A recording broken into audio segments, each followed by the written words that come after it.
open ZBrush. Again, this is pretty much what you get. So the first thing you're going to want to probably do is actually import a model to work with. So this is actually, it'll give you the last few models you worked with just down here if you need to re-import them. Otherwise, just click on this little import button here up in the upper right. It's going to be like, where are your projects? So I'm just going to sculpt on this random head I make because it's, I don't know, for some reason I use this head for like everything now.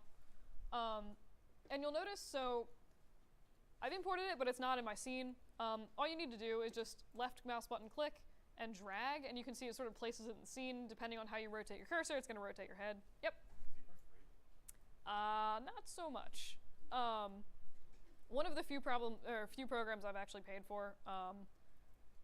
Mercifully, they do at least let you get standalone licenses that aren't like subscription based, but they are like $700. All the lab computers should have ZBrush on them. They also have a 30-day trial of ZBrush that you can use, but no, it's very much not free. Unfortunately, I love ZBrush. I don't pay for software often, but like ZBrush is one of them. I like ZBrush. Yeah. So once you hello, multiple heads. So once you throw your object into the scene,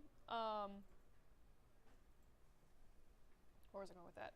All right, sorry. All right, 5 seconds. All right. So I'm just gonna throw object in. Oh my god.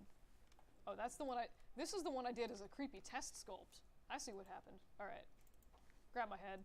So I'll just throw this in my scene. Once that's in the scene, unless you want to keep adding multiple versions of this head in, you got to go up here. There's like this little edit button. Just click that, and that'll allow you, instead of to just like repeatedly add the same head over and over, that'll actually allow you to draw on your model. I always enter this like weird thing where like I go to click this and it's grayed out. So I usually either undo until it isn't grayed out, or I'll just start a new document and like really quickly re-import my mesh, and then it'll be grayed out. I don't know why it grays itself out, but just like, it's the kind of thing, it happens early enough where it takes 5 seconds, just like make a new doc and put your model in again. So yeah. But again, so you need to click that or else it's just gonna keep drawing in heads. And whenever you import your head, it actually doesn't matter what direction you put your head. It could be like crazy slantwise, like it really doesn't matter. All the textures are going to come out the same in the end. So that's basically importing a mesh. In case any of you happen to have ZBrush opened, you may have noticed that the navigation is different than Maya's. There's probably a way to go through and like set your preferences so it's the same as Maya. I've honestly just never tried. So by default, this is the basic nav by default in ZBrush. So if you want to rotate your mesh, you can either left or right mouse button click anywhere that's not on your object. Clicking on your object is going to draw on your object, and just drag around that way. It's going to rotate your object. Panning is Alt, hold down Alt, and use your left mouse button. Drag back and forth. That will pan you around. And zooming is Control and right click. I find this much more intuitive with a tablet for some reason, but yeah, that's basic nav in ZBrush. Rotating is left or right clicking anywhere outside your object. And again, pan is Alt, left mouse button click, or right mouse button pick apparently. And zooming is Control and right click. Control left click brings up masking, which masks off part of your model. I'll go over that in a sec. Honestly, it's really confusing to get used to this at first, especially if you're just like used to working in Maya. So don't be surprised if you just spend the first like 20 minutes flailing around crazily being like, oh my god, where's my model? But yeah, so any questions on anything I've gone over so far for ZBrush? Cool. Other things to be aware of. For some reason, they've moved the file, like every other program on the planet has like the file edit menu up here in the very upper left. They've chosen to put them like a third of the way into their menus. Not really sure why. But ZBrush has a crazy powerful undo counter. Like it goes back several hundred undos. And it's such that they actually give you a slider to make that process faster if you need to go back and like undo the entire workflow that you've done. That's under edit. I don't know, pretty straightforward. File allows you to open, save files, etc. If you need to make a new document or like a new project, you can't do Control-N like you do in every other program. You just got to go into Document and New Document. I'm not going to lie, it took me several months to figure that out when I first started using ZBrush, and I would just close the program and reopen it, and it took forever, and it was really stupid. So again, Document and New Document might be your best friend. Only other thing to be aware of with the menus, and I might like demo this specifically later, but just be aware, if you do save or save as from the Document tab versus the File tab, they do, don't ask me why, save it as different file formats. So if you do save as from File, that's going to save like a ZBrush project. If you try to go to the Documents tab and open that ZBrush project, it's not going to find your file, because Documents will save as like a ZBrush document. Honestly, I use both of them more or less interchangeably. I think project is probably safer. It stores like a little bit more data, I think, unless I'm going crazy. But if you don't see your file, like, don't freak out. Just try the other tab for opening things, because for some reason, like, the File tab won't find ZBrush documents, and the Documents tab won't find projects. It's kind of stupid. Again, I would recommend working with projects though, which is under File, Save As. Yes. So if you happen to, so there's like two tabs, File and Document. They both have options for Save As, and each, like, Documents is going to save a ZBrush project file. File is going to save a ZBrush, what did I just say? ZBrush project file, sorry. So if you have a ZBrush project file from the File Save As menu and you try to search for that in like Document Open, it's not gonna find it because it's looking specifically for ZBrush documents. Basically, if you don't see your sculpt, don't freak out. Just like try the different menu option. I'm not gonna lie, I only realized that yesterday and I was like, why is this a thing? But yeah. Any other questions on that? It is very eccentric. I think apart from that, everything's like fairly straightforward, hopefully. Alright, so I'm just going to show you a really quick thing, just some like basic sculpting stuff in ZBrush, and then I'll show you more specifically, like, I'll just like run through importing stuff again for grins, and then show you how to export or like set up your project specifically for displacement maps. So as you may have noticed, this is a fairly low poly head, and if I try to sculpt on this, it doesn't really do much of anything interesting. To subdivide your model in ZBrush, you need to go on the right, there's this like little menu here. Fun fact, scroll wheel doesn't work in this menu. You just need to like click and drag the menu up and down. But if you open this geometry tab here, you'll see this ginormous button that says divide. Clicking that is going to repeatedly subdivide your model. So you'll notice the more I subdivide that, you can see how many subdivisions you've done up here. So right now it's like 6. You can also scrub back through your different subdivisions. So if I wanted to see like subdiv 3, that's here. You know, again, the more subdivisions you have, the more resolution you're going to be able to get in your displacement map. Obviously, it's also going to be more computationally intensive on your computer, but there it is. Only other thing to really be aware of here, so just by scrubbing through this, it's not going to like, you know, get rid of any of your subdivision levels, anything like that.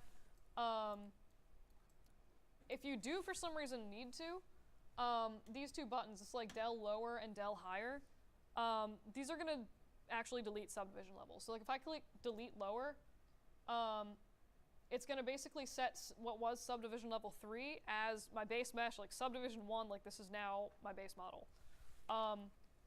I have never really found a use for that. I find it causes more problems than it solves. But if you accidentally, like I've gone through and accidentally subdivided my model like 10 times when I only need like 6 subdivs, if you do decide like, okay, maybe I only do need 3 subdivisions, I just don't want these extra ones here, it's like destroying my computer, just delete these higher subdivs. That'll set subdiv 3 to be the highest subdivision. Any questions on that? All right. Again, I'm just going to divide this back up to 6. So that's pretty much the UI of ZBrush that you need to be aware of for now. In terms of actually sculpting, it is pretty similar to Mudbox. Over on the right here, you have your different types of brushes. So here's like standard brush. If you click on this, they give you like a crap ton of a lot of different random brushes you can choose from. I'm partial to like clay and clay buildup, but you can see they all kind of behave a little differently. Standard brush is basically like the default brush you start out with in Photoshop. It's pretty much just like a circle with a little bit of fall off or like blur around the edges. I find clay buildup is like pretty nice for sculpting on. It smooths down really nicely later. Yeah, clay or clay buildup. Yeah, but there's like a lot of brushes, and some of them you have like their own like weird special like things to them. Pinch, you can kind of see maybe it's like, you know, it's sort of slowly drawing the geometry together. In any sculpting software, you can mess with your mesh enough where it breaks it. But you can see it's like kind of an interesting way to like make little hard lines in your model if you ever need like just very, very subtle little ridges. Honestly, I recommend sort of like go through and like play with these. Alright.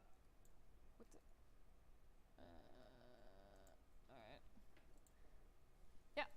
I'm on ZBrush right now, and it's having like, it sent me this option that's making everything like draw in symmetry. Oh, yeah. Yeah, so symmetry, if you go to up the top menu, like towards the right, there's a transform drop down. If you do want to turn on or off symmetry, you can do it there. It's under activate symmetry. Yeah. Yeah, so if I am drawing with symmetry, a blob is always fun. But yeah, you can see that'll let me like draw symmetrically on my model. Wait, how'd you do the symmetry? Under transform, activate symmetry. I really enjoy like just watching the blob brush do things. It's a great way to make intestines, apparently, should you need to. Anywho, but yeah, so like honestly, the brushes are really fun to play with. I'm not gonna like go through all of them.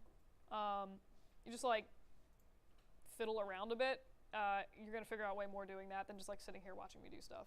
The other one that I do think is interesting, and I will point out, is the polish brush. It's kind of interesting if you ever need to make like a brush metal effect, where you can go in, like if you sort of like repeatedly mouse over the surface, it's gonna sort of flatten it out a little bit. Actually, no, sorry, not polish. Where is it? H polish. If there's so many brushes, there's a search pool. No. Oh yeah, so H polish is what I was looking for. But if you like run that over your model, it's gonna sort of flatten it down. And you can get some sort of, again, interesting like hammered metal effects by doing this on like curved surfaces or whatever. It just sort of like flattens things basically along whatever normals you're working with. But yeah. So again, that's pretty much how you select brushes. Any questions on that? All right. I'm gonna skip this for now. So the same way you can add, so like in Mudbosh, you could basically choose like different shaped brushes. You can do the same thing in ZBrush. So if I, select this like weird little alpha thing here, that's a gross piece of geometry. I can basically stamp little scrolls onto my person's head, if you want. If you want to turn your person into an ice cream cone. So you will notice, so like when I start stamping stuff on the face, it's a little bit low resolution, where like I can pretty clearly see the graininess in that texture. So if I were to export this now and look at this in Maya, it would still export with that grainy look to it. So you do want to make sure that your subdivisions are high enough. I'm going to divide this again. You can see it smooths it out a bit. Just make sure that like if it looks grainy in ZBrush or like whatever program you're using, it's going to look grainy when you put it into Maya. So just be aware of that. But yeah, so I mean you can basically just like stamp stuff on by changing the alpha of the brush. If you want to do, so like how I'm stamping this, I'm just clicking, like left mouse button clicking and dragging ever so slightly, and that's going to stamp the image. If I click and then just like drag continuously, it's basically just going to like keep duplicating that same star texture like all over the head. which honestly, this is like kind of a cool texture for horns. Horns? It kind of looks like horns. But anywho, and that's, so when I was like stroke, when I said I'd come back to that, that can be changed by stroke. So by default, it's set to dots. And if you look kind of closely, it's a little hard to tell, but like you can see, it's basically just like repeating the stamp on itself over and over and over. It's just like dotting it back and forth as you drag. So you can set that to different things. So spray, if I just like click, drag once, it basically just like throws a bunch of the stamps haphazardly into the area, kind of like overlaps them and rotates them slightly randomly. I've never found a huge use for that, but like you can do it if you want. The other one that I do find actually like kind of nice is drag dot. So basically what that'll allow me to do is come through. So if I click, and now as I drag, I'm still holding down the left mouse button, but as I drag now, you can see it's just sort of like moving the little stamp over the surface. So this is good if you do want to like individually place a stamp, and it's like hard to get it on the first go round. You can just use drag dot and just be like, boom, that's totally where I want that, and just kind of keep working like that. Wait, so what did you just explain? So changing the stroke, it just affects like how the brush works when you're dragging it basically. So drag dot again will just sort of allow you to individually place each stamp. By default, it's set to dot, and that'll just sort of repeat the stamp over and over and make a giant clump of terror on the mesh.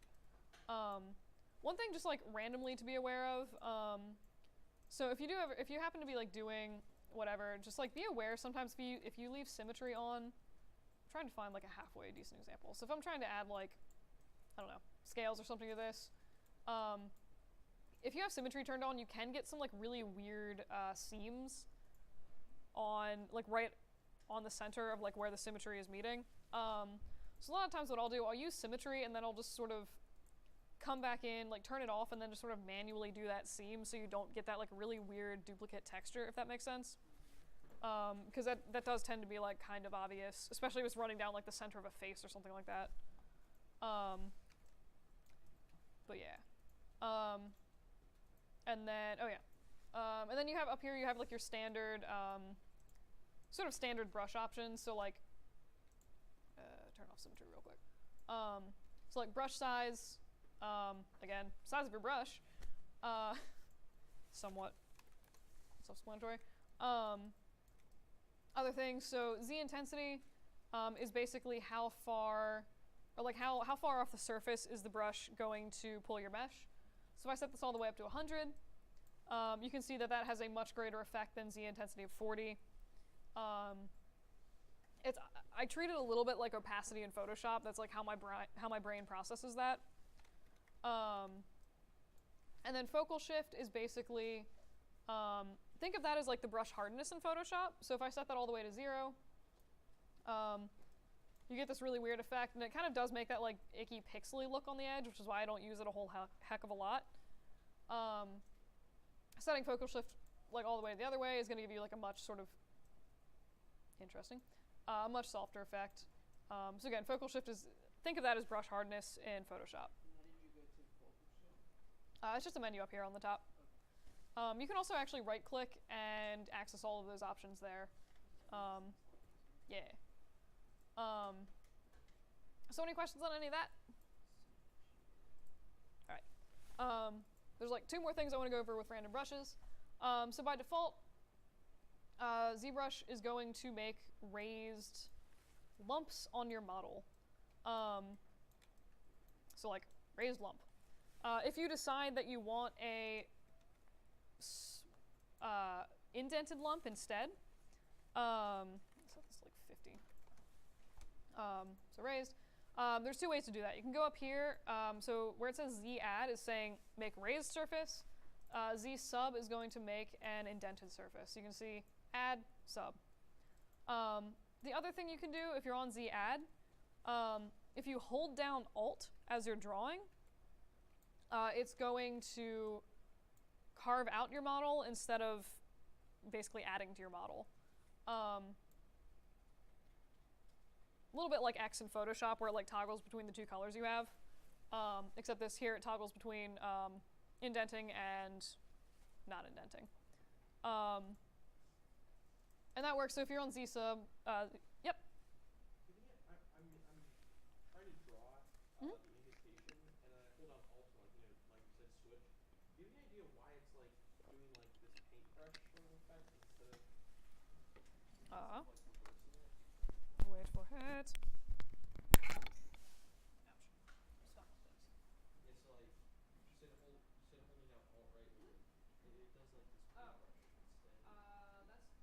you said holding down Alt right, it does like this paintbrush instead. That's putting a mask down. Are you sure you're holding Alt, not Control? Okay, you're definitely holding Alt. That's very weird. Wait. Try clicking off of RGB. Right to the left of ZSub. The left. Oh, Yeah. just come to here instead. No, I mean just click on RGB itself. Oh. And then try. Yeah, I don't know what was happening. All right, so the issue was as wait, must reattach microphone. All right. So as he was drawing, of course it's not doing that for me. But basically he was drawing stuff, and it was basically just like coloring on his model with like a little gray line instead of affecting the mesh surface. So I just had him click off of this RGB channel, and then it worked. For some reason mine worked even with that turned on, so not entirely sure what that was doing. But yeah. So again, so if you're on ZSub and you want to just add stuff really quick, you can just hold down Alt, and it'll switch to add instead of subtract. So basically, it'll just reverse whatever direction you're affecting your mesh, if that makes sense. Any questions on that? All right. And then the only other thing that I really wanted to go over in terms of brushes is smoothing. So there's two ways you can get to your smoothing.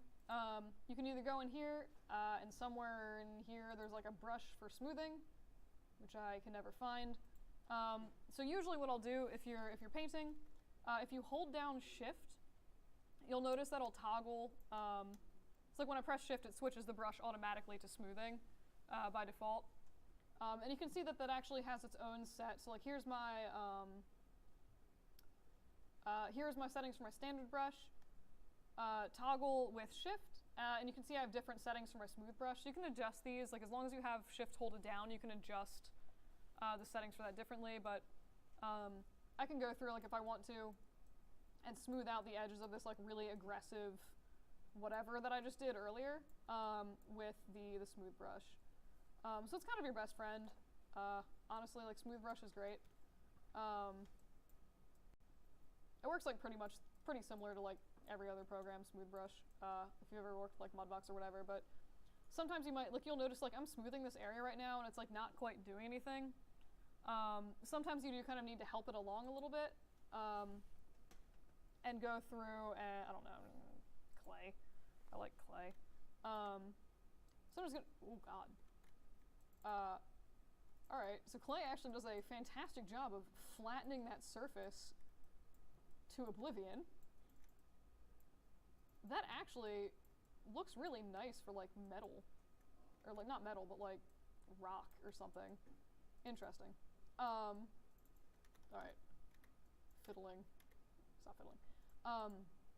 That was super weird. But so sometimes you might need to go through and like sort of like help, like flatten, like sort of haphazardly carve out geometry until this is like say flat, like you want it.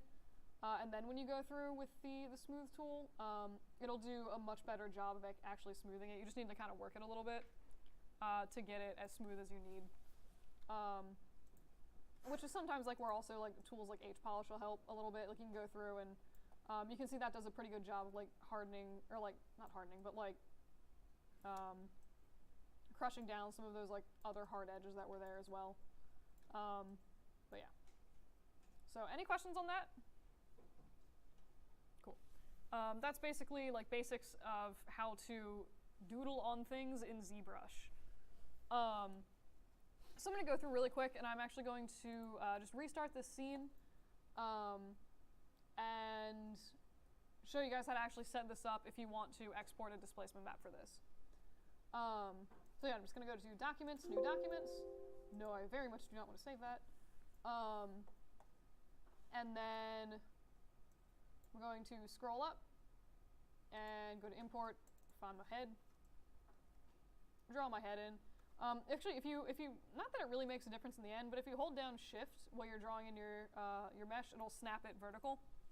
Again, doesn't really do anything functionally, just like, if it makes you happy, you can do it. I'm gonna go and hit edit. So this is what happens if you keep hitting draw. You can see it's just like adding in a bajillion more heads, which, though it's perhaps satisfying, is not really what I want. And you can see as soon as I do that, I like grays out my stupid edit menu. So I'm just gonna I just undid it, re-added my head, it's ungrayed the edit, so I'm just gonna hit that and boom. And now I can draw my mesh. So the first thing you need to do before you just start like randomly sculpting on your model is you basically need to store a copy of your original mesh. So if you go down on this right menu bar here where you found geometry, there's a little tab called Morph Target.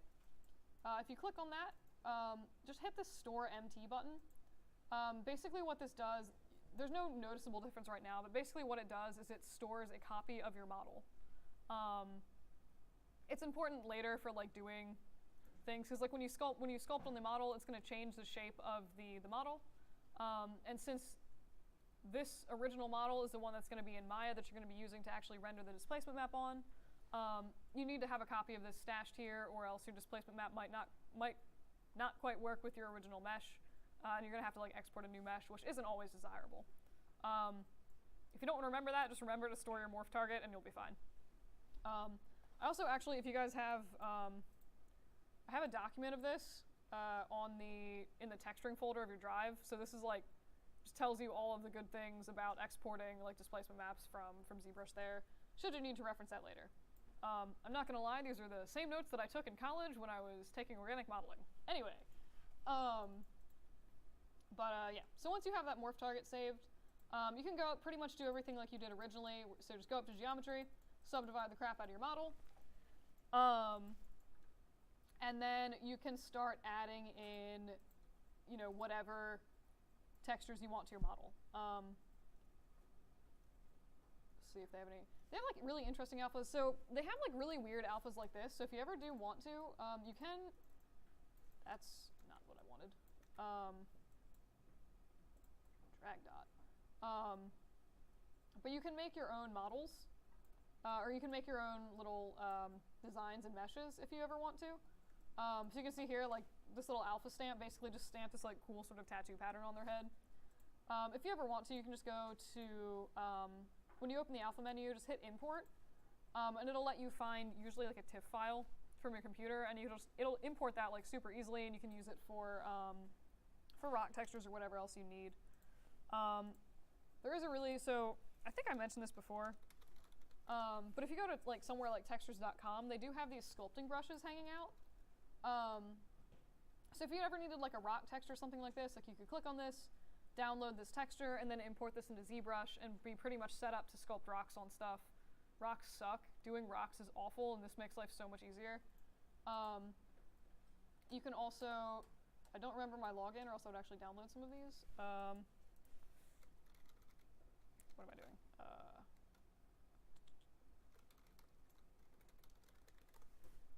See what happens if I pull up something random here.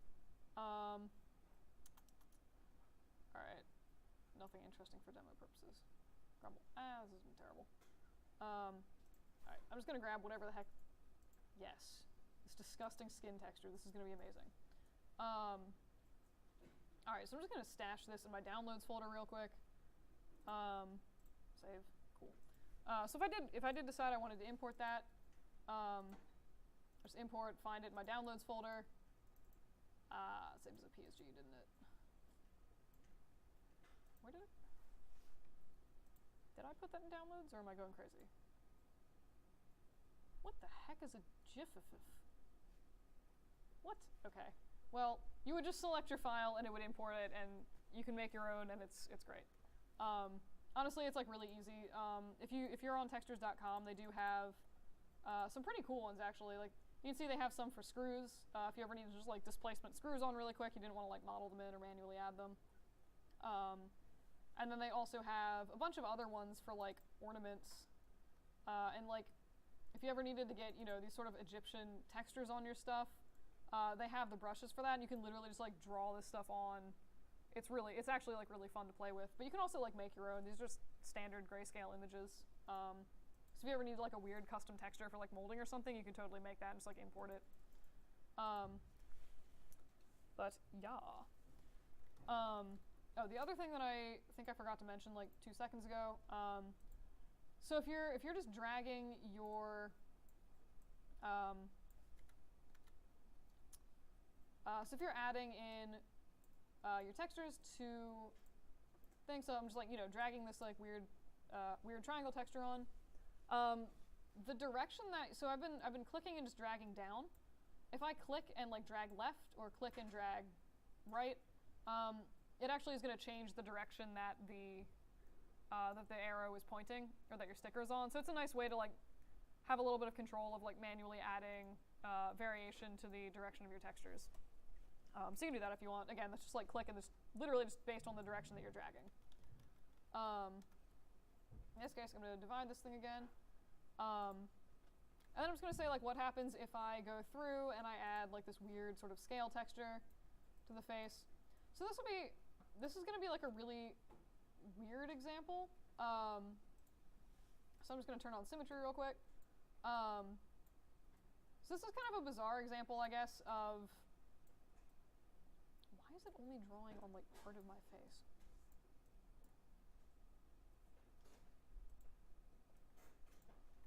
That's super bizarre. All right, really quick.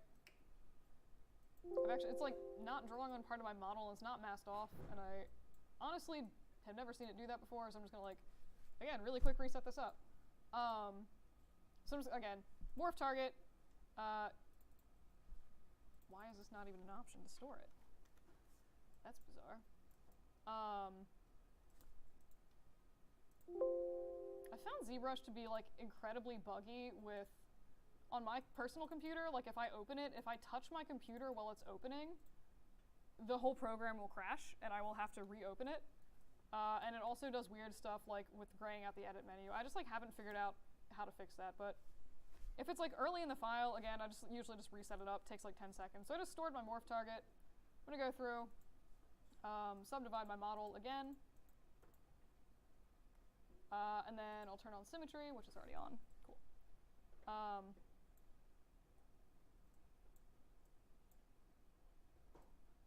What? Oh, I see what that is. Okay. All right. I just realized what the thing is. So I'm just going to get rid of my higher subdivisions really quick. Unless I'm going crazy. So the smooth modifier, so when I subdivided that, it basically just added more geometry to this low poly model, but it kept the low poly look. So theoretically, if I turn this on, it actually will smooth it like you expect it to smooth. And hopefully this time it actually lets me, why is it not letting me? That's weird. All right, I'm just going to keep going. If I find a fix for this, I'll let you guys know, but I've never seen it do this before, so we're just going to power through. But anyway, so I'm just going to drag and I'll just like position these little scales like all over the head. It's very strange. And then maybe just like add in some random large horns? I don't know. I'll just add in some like random detail here. And apparently just turn myself into Hellboy. Why not? I'm Hellboy now. It's amazing. Everything is magic. I'm gonna smooth it. So, thing where you can modify your mesh kind of too much, and you'll notice that it's sort of like shredding a little bit here with like these weird black things. If you see that, just like smooth it down a bit, and just sort of, yeah, just like go through again, smooth that. It'll make the edges look a little bit nicer, but also like that shredding is kind of gross and is gonna not look great in the end. But like, so in this case, if this was the model for your assignment, one example of things that you might do for like the scaly face is go in and like, if you look at pictures of actual lizards, they have different size scales. So like, a lot of times their eyebrows will have like large scales, and then right around their eyelids they'll have much smaller scales. So that'd be like an example you can go in and just be like, tiny scales, yay. Great. And just sort of like, populate different size scales. Like that's the kind of like detail and stuff where I'm kind of looking for in this week's assignment, if that makes sense. To really go through and just like texture as realistically as you can. Again, it might be easier. You might need to like make some of your own little brushes for like pores and stuff if you do like skin. I'd recommend, if you do cloth, I'd recommend just like sculpting in the details for like fabric wrinkles in ZBrush, and then just adding in a bump map for like whatever like leather cloth texture you're gonna put on. It seems unnecessary in ZBrush, honestly. Like, it's also just kind of easier to do it in Photoshop, I think, because you can just grab like a cloth texture and just be like, boom, the whole image is covered and it's done. And it took 10 seconds. But anywho, so assuming that I was happy with this very strange sort of scale texture that I've just added onto this face. Haha, scaly lips. What could possibly go wrong? This is just like really uncomfortable at this point. But wait. If you guys, like once you guys actually start like doing ZBrush, you're probably just gonna end up doing the thing that I do, which is just like, what if I just turn into a crazy person and just like doodle on my model and just like, I'm doing Z subtract. That probably explains why this looks odd. But I'm like, aha, haha, now my mouth is stitched together or something. I'm a scarecrow. I don't know. Anyway, so if I was happy with this, part of me is. Anyway, so when you actually want to export your maps from ZBrush, what you want to do is just take the subdivision slider, slide it all the way back down to 1. So this is where I said when you sculpt on your mesh, it's going to modify the crap out of your base mesh.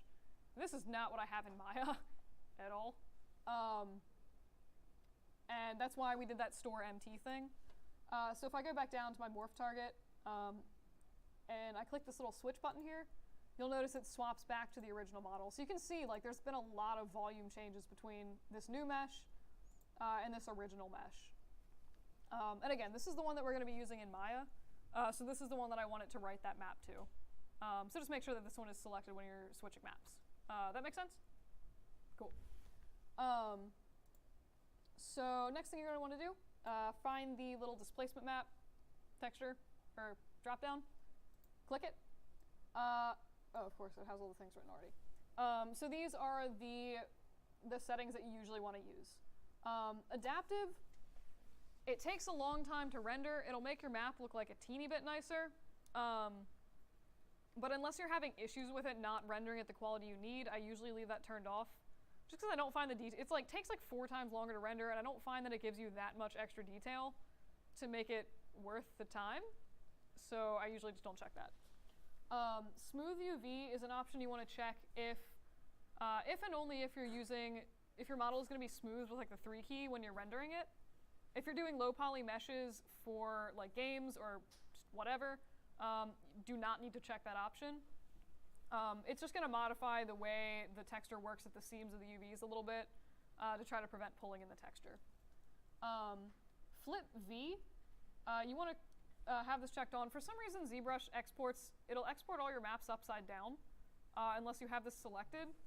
So just clicking Flip V is going to make it work with your actual UVs instead of having you have to go through and like manually flip it in Photoshop. It's like a weird program quirk. 3 channels basically just converts the data to like RGB values. Usually I leave this checked on. Sometimes if that's causing issues, I'll turn it off and see if it does anything, but usually I'll leave that turned on. And again, 32-bit, always check this if you can. It's gonna save as it's gonna be a larger file, but it's gonna have way more data for the computer to read, and your texture map is probably gonna show up better because of it. And then by default, there's like 2 other settings to do. So by default, this like 4 DP subpix thing, set this up to 4. This is basically just like how much resolution, how much like mesh resolution is going to show up in your maps.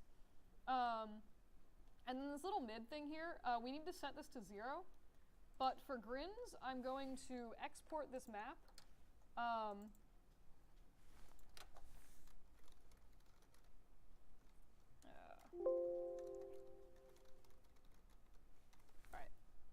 I'm just going to save this really quick. Because I want to give you guys an example of what happens when that's not set to 0. So I'm just going to go through and let this export really quick. I say really quick, but it might not be quick. There's no way that's gonna take 10 minutes. What? Anywho. I do find it to be generally good practice to not touch the computer while ZBrush is exporting. Mostly because if this is actually taking 10 minutes, I will stop this because that's stupid. But, yeah, because a lot of times, like, in my last class, I was like, oh, it's gonna be fine, right? Like, I went into Maya and started doing stuff. As soon as I went back to ZBrush, it had, like, stopped working the second I clicked off of it, and then it crashed. And it does this, honestly, more often than not. So, like, when ZBrush is rendering, don't touch the computer. If you do, it's a gamble. And I figure, like, one of the reasons I want to show you guys, like, ZBrush displacement maps now is because sometimes there's, like, issues. Like, if you mess up a setting, it can take a while to export. So it's not a bad idea to, like, just make, like, a really crappy map and just, like, practice exporting it on something that's going to take 40 seconds to export. Because if you guys take organic modeling, that was, like, the first time I touched ZBrush. And the maps were such that they literally, I kid you not, took 40 minutes to export a single map. And when you spend 40 minutes on an export and then it crashes immediately, or it doesn't crash, but like, you know, you messed up a file somewhere, like a setting, and it doesn't show up correctly, your soul just dies a little bit, which is, again, why I recommend actually saving or practicing on shorter exports. I might kill this. This is stupid. All right, so I killed that export because I'm not going to wait 10 minutes for like a fake map to make. But so the other thing that you want to do, so this mid slider here, you want to set that to 0. By default, it's grayed out. Don't really know why. To have access to this slider, you just need to click on this little map here. Pick literally any alpha. You can see it's ungrayed, that slider. Set the slider to 0, and then get rid of the alpha. So I'm just going to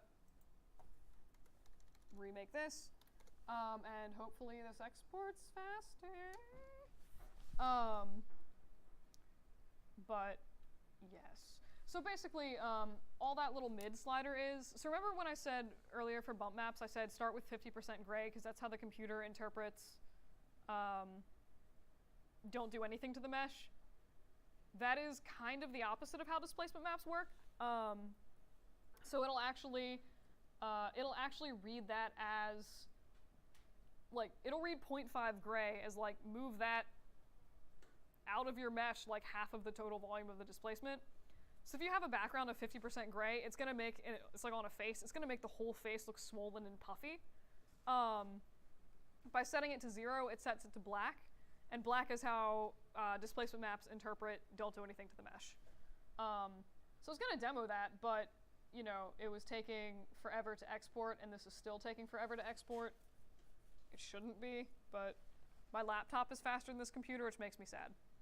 All right, well, in the spirit of stuff, does anyone have questions on anything? Yes? The one step where you had like the change geometry of your original model, and then like you switched it to your original model. How did you do that? It's under morph target. So when the only way that's going to work is if you set that up when you first import your mesh. Okay. So like import it, and then just go down, just immediately go down to morph target and do store empty. And then you should be able to go back in, do whatever you're doing to your model, and then once you go back down to your morph target, just hit switch and it'll switch it back. Any other questions? All right. I do have some like other fake textures here, because I'm not gonna make everyone sit around for like 10 minutes doing things. So for the sake of curiosity, I'm gonna see how long it takes for this to crash and go over assignments. Wait. I literally clicked out of the window, one click, and it died. Don't touch ZBrush while it's exporting. But it's okay, I have backup maps. But yeah, so I'll just show you how to actually put in those maps really quick. ZBrush is like so stupid about that. It like honestly drives me nuts.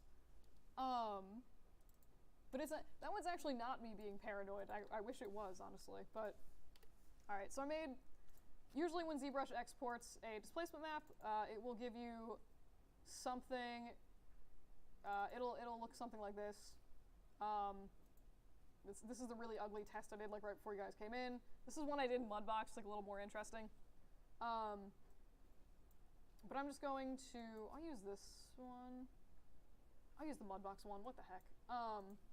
It does look so much nicer. Alright. So, what am I looking through right now? Ah, I see. Oh, that explains so much, okay. Alright, so I'm gonna go through really quick, and just re-show you guys how to set up displacement maps in Arnold, and we'll do Redshift today as well. There are like 2 settings that I forgot to mention before, but like if your maps ever import weird, it's like how to fix them basically. So I'm just gonna assign this a new material. And actually, in case you guys weren't aware, you can actually favorite materials, which I just realized this morning, cough. But if you just right-click on like AI standard surface, do add to favorites, it'll pop it, it'll make like this little favorites menu here, and in this case I don't need hair, but like you can, any shaders you use commonly, you can save in these favorites thing, which is like honestly kind of great, because you can just do new material and like pick your favorite material, and it's just like easier to find. Anywho, so surface shader, bring up my sweet Arnold render view, which is stashed haphazardly in the corner.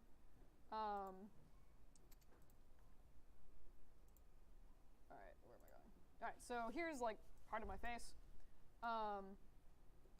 So again, basically, way to add a displacement map, just go to your hypershade. I guess I'm on standard surface 4. Expand your material down here. Click on this little displacement shader, or the standard surface shader. Gives you an option for your displacement material, and then you can just select the map from there. Pretty much like you'd map in any other file texture. So I'm going to go to my source images, and just use this weird Mudbox face that I made earlier.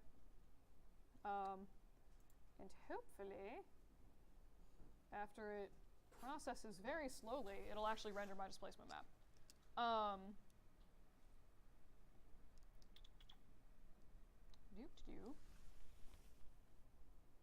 You done? Did I break Maya now? This is amazing. I did! Amazing! Alright. I'm having crap luck with crashing programs today. Alright. Anywho.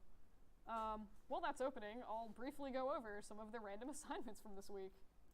Improv. Alright, so this week, again, we went over the sculpting detail thing. So hopefully that makes sense now. Does anyone have any like updated questions based on the stuff we went over about what that assignment is? Alright. Cool. While I reset things up, so this week is the week that you guys will officially be choosing your teams for the finals. So if you haven't already picked your team, again, that's 3 or 4 people to a team, and you'll basically just be sharing models for the final.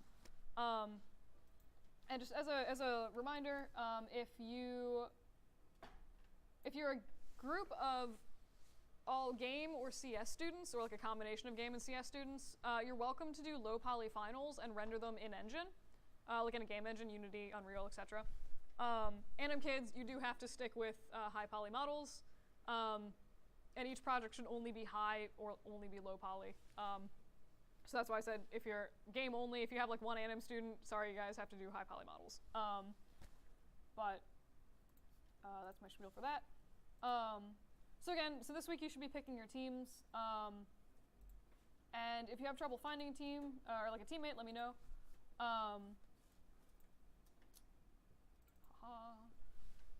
Where was I going with that? And then just submit me your list of whoever you're working with. Each person on your team should submit me that list. I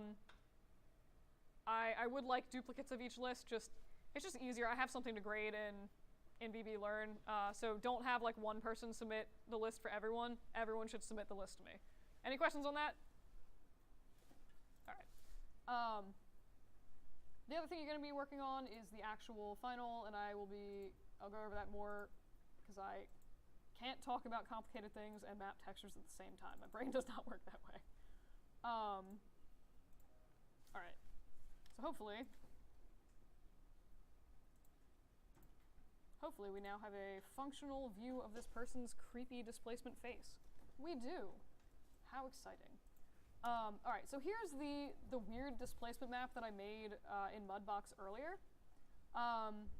You can see there's like obviously like spikes on this person's head where there wasn't before, etc.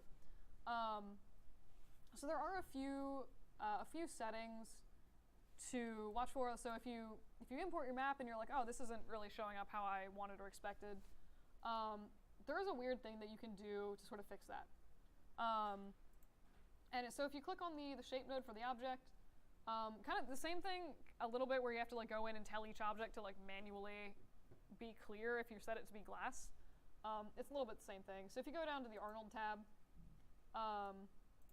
set up one of these dudes this way. Scroll down till you see this subdivision drop down. And you want to set this to Cat Clark for type in this little drop down. That's just Catmull Clark. It's basically just, there's different, when you smooth a model with the 3 key, there's different math formulas that are used to smooth it. Catmull Clark is like the most commonly used one, and that's what Maya usually uses, so that's what you're going to select there. And you can see, it might be a little bit hard to see, but it like basically gives a little bit more definition to the side of the model. And then if you want to, you can set the iterations up slightly higher. Basically what this is doing, if you set this up really high, it's gonna like destroy your render times. But if you import a map and it doesn't quite have the detail that you want, it will allow you to get that detail in the end. Again, this isn't like the most fantastic displacement map to test this on, but it kind of works, I guess. So there's another really quick aside. So if I set the scale to something really stupid like 5, that was a mistake. What if I do? Okay, I'll take 5. I'll take it. Cool. If I go like really hardcore like spike on this person's head, if you ever have an issue where it's not rendering properly, like when I did that noise texture test, it didn't quite, it like cut off part of your model. Where is that?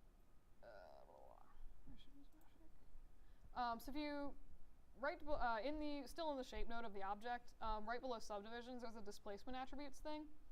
By default, height is usually set to 0.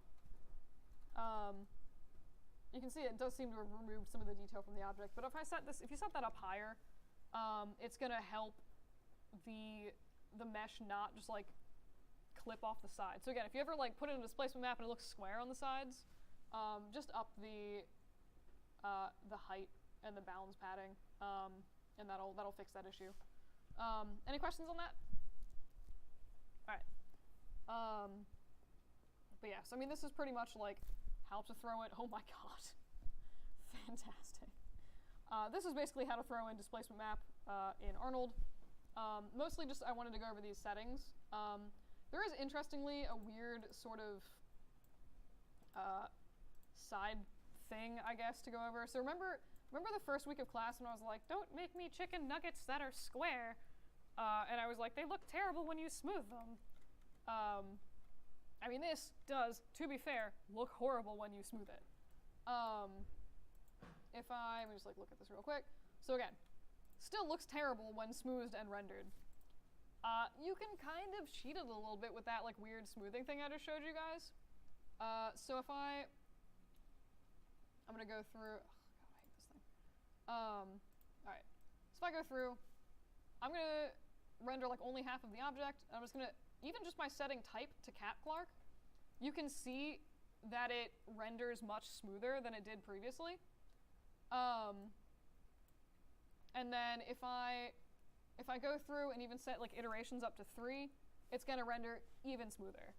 So if you ever do need to fudge it, like that first day when I did that like weird tutorial about like how to boolean rectangles together to make little circular grates kind of thing, where you're like circular hole but made out of little square, like actual square holes.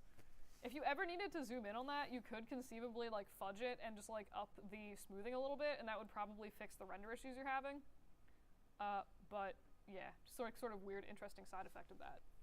I also made, may have flooded my basement with displacement maps and not uploaded the actual files, but I do have rendered images of the differences between smoothing and no smoothing in a displacement map I was fiddling with earlier. So if you look at like the side of this head in particular, so this is no smoothing at all. This is like just displacement map thrown onto object, nothing else done to it. I was kind of like, why do the edges look so terrible? Like, this is really ugly and not what it looked like in ZBrush. So this is the difference. So no smoothing. This is just turning on the Cat Clark setting. Hopefully you can actually see this from the projector. But you can see here that there's like a lot more detail in the side of the head and the scales, where they actually like show up on the head. And again, that's just like because I'm adding a little bit of extra smoothing, it's giving the computer a little bit more to work with when it actually renders the displacement map on. So then if I went through and I set the subdivisions from 1 to 3, and you'll notice that did even more things where like the scales on the side of the head show up even better. So again, hopefully that just sort of like is like a good visual for like if you're ever, you import stuff and it like doesn't show up correctly, you might need to fiddle with those settings. That's especially true if you have stuff like this with like really tiny details like scales. You'll probably definitely need to fiddle with the settings. If you're just doing like giant, brush strokes or whatever, it's like probably not a huge issue. Any questions on that? All right. So really quick, I'm gonna do how to throw displacement maps into Redshift. There's a pretty much like the same basic way to actually apply the texture map. I'm actually gonna see if I can just. I can't find it. Oh, of course. All right, let me actually load Redshift. But same basic thing where you have to go in and just like go into your hypershade, like add the displacement map in. And then there's another setting where, again, you just need to manually tell it to, that you want that object to deform. So I'm going to add this just a Redshift material. Default Redshift material is literally just called Redshift material. But I'll go to the displacement map and again, just like throw in that, that weird texture that I made.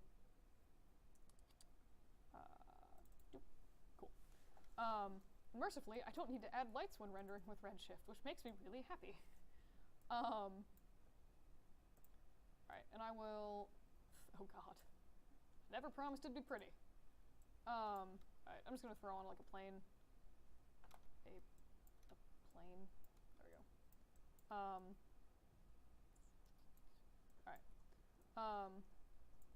okay, fine. This actually looks really ugly. So, if you guys need to add dome lights into Redshift, they're just called dome lights. You map it in pretty much the same way. You just throw in your HDR like you normally would. Only downside I found with Redshift, which is like kind of annoying. Oops, wrong file. May have thrown in my displacement map into the HDR. But like it doesn't show you the background in your viewport, which is like good or bad, I guess, depending on how you look at it. I kind of like seeing where it is, but I'll just throw this in. So you'll notice, like, by default, for some reason, Redshift materials are, like, crazy shiny, and I have absolutely no idea why. Like, I don't know why that would be the default to start as, like, the shiniest thing ever. But the first thing I usually do when I go into Redshift is just go into my roughness and just be like, be slightly less insane. So I've actually already mapped in the displacement map for this face. You can see that no displacement's actually showing up though. And again, that's just because you need to go into the shape node. If you go down to the Redshift drop down here, scroll down, you'll see this displacement. You just need to manually enable this for any object that has displacement on it. And once you do that, it shows up and you have this weird demon person thing. And this is a good example. So if you ever find, this is really creepy. Why? Okay. I was gonna say, if you ever find your object like clipping in square, in Redshift, this is like where you'd fiddle with stuff. You can also basically, like, if you set maximum displacement to be super low, it'll basically turn. It kind of creates the effect of a bump map, which, like, I don't really know why you'd want to do that, but you can if you want. This is basically just saying like how far out from the object it's going to move your displacement by default. So you can see here I keep moving. I'm moving displacement scale like crazy high, and it's not really getting any farther from my object. That's basically because of the maximum displacement setting. If I set this up to something like 10, my object is going to explode because it's I'm allowing it to get farther, like I'm allowing it to displace farther from the original model. Does that make sense? Cool. But yeah, that's pretty much displacement maps in Redbox, or I was gonna say Redbox, and then I'm just like, what? In Redshift. So again, you'll notice, so I have the same Redshift material on both of on the face and the ground plane, and it's only showing up on the face because I haven't enabled displacement on the ground plane. So you can kind of fudge it if you like don't want displacement on an object. If you do, it's gonna just spike up my ground plane all crazy like. That's actually not as bad as I expected, but anywho. So again, basically that's displacement maps in Redshift. Any questions? All right. But yeah, that's pretty much that. All right, so I'm going to show you really quick just how to export displacement maps from Mudbox. It's pretty much more or less like the same deal. I'm just going to do like a really hideous sculpt on this because theoretically we went over Mudbox last week. Oh no, I opened like 5 copies of it. All right, I'm just going to go really quick and find my model. Alright.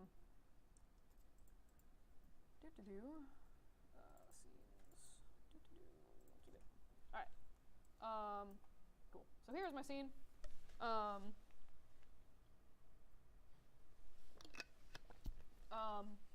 So there's like a really silly dumb hack to do the kind of the same thing that StoreMT did in ZBrush, where you basically just need to save a copy of your original model.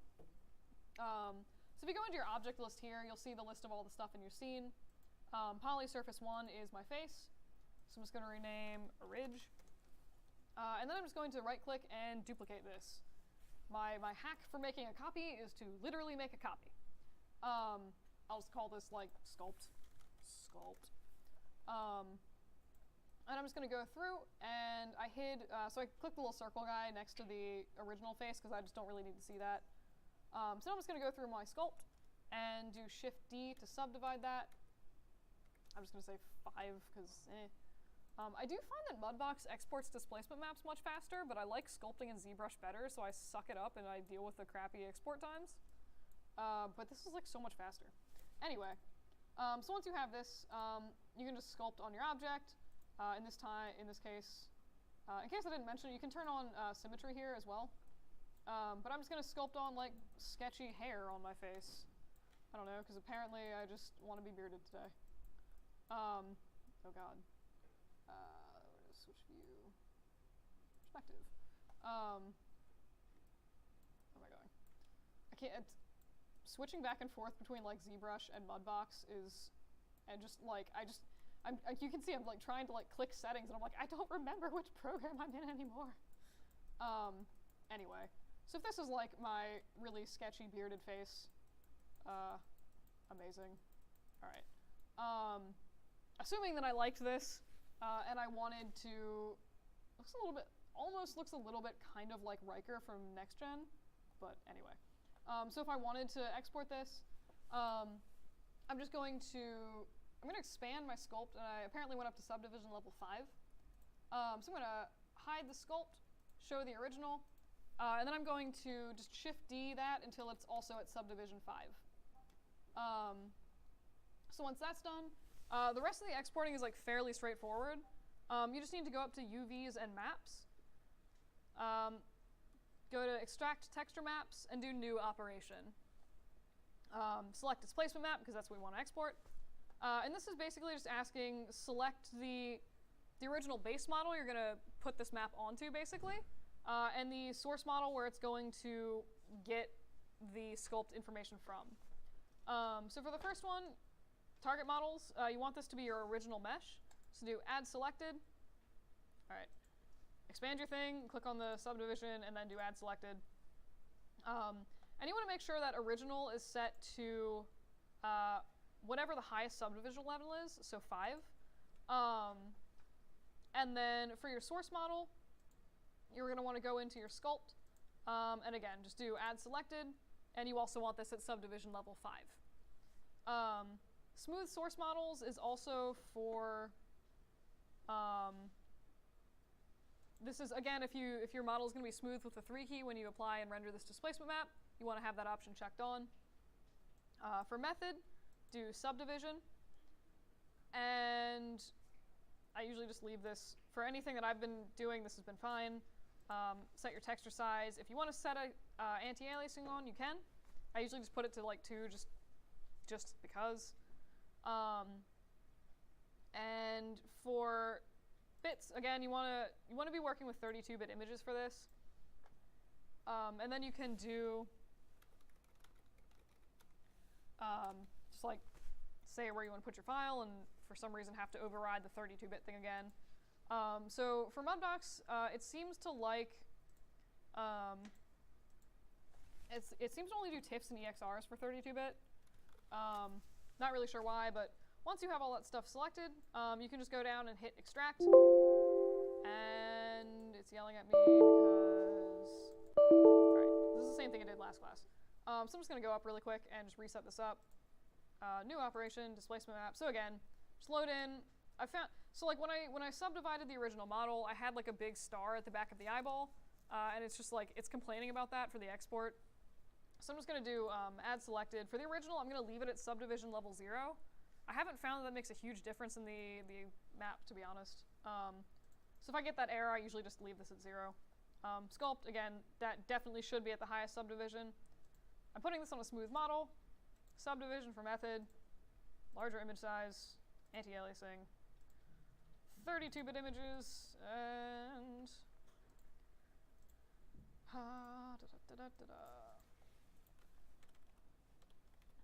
Alright, and we save that, and now I should actually be able to do extract, and hopefully it won't explode and yell at me.